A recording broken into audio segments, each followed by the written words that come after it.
Ang kahirapan ng kanilang buhay ay isa sa mga naging hadlang sa kanyang showbiz career. Dumating yung mga time na bisip pamatahe, barya-barya na lang, yung ganun talaga nag-iipon kami.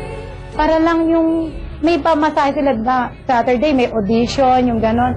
Eto daddy, ito pamasahin nyo na to para sa audition. Tapos, minsan yung mga past few years na mula nung nabankrupt kami sa business, talaga sobrang hirap na ng buhay.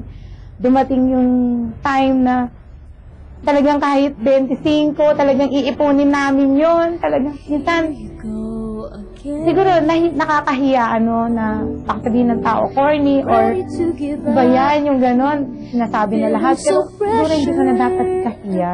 Dahil totoo naman na talagang sobrang down na down na financially. Si Sarah ay pangalawa sa 4 na magkakapatid. At kapag ang isang anak sa magkakapatid ay palaging nabibigyan ng atensyon dahil sa angking talento, di maiiwasan ang di pagkakaunawaan. Minsan po kasi talagang yung sumasama din po yung loob ko.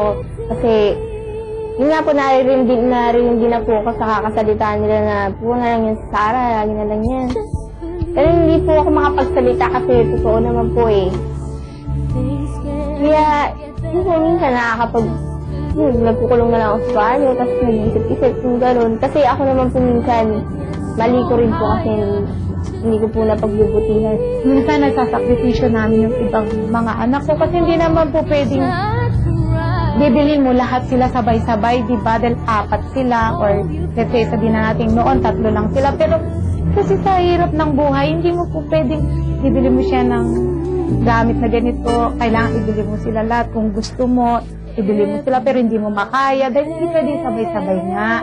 So, yung gano'n na, siyempre bata pa yung ibang anak ko, hindi naman nila minsan abot pa yung mga ganong explanations. Pero ngayon lang nila naintindihan. Yung gano'n na, minsan sabi ko nga, bakit gano'n kawawa naman yung ibang anak natin, naintindihan namin. Gano'n na, siyempre dinadala rin nila yun.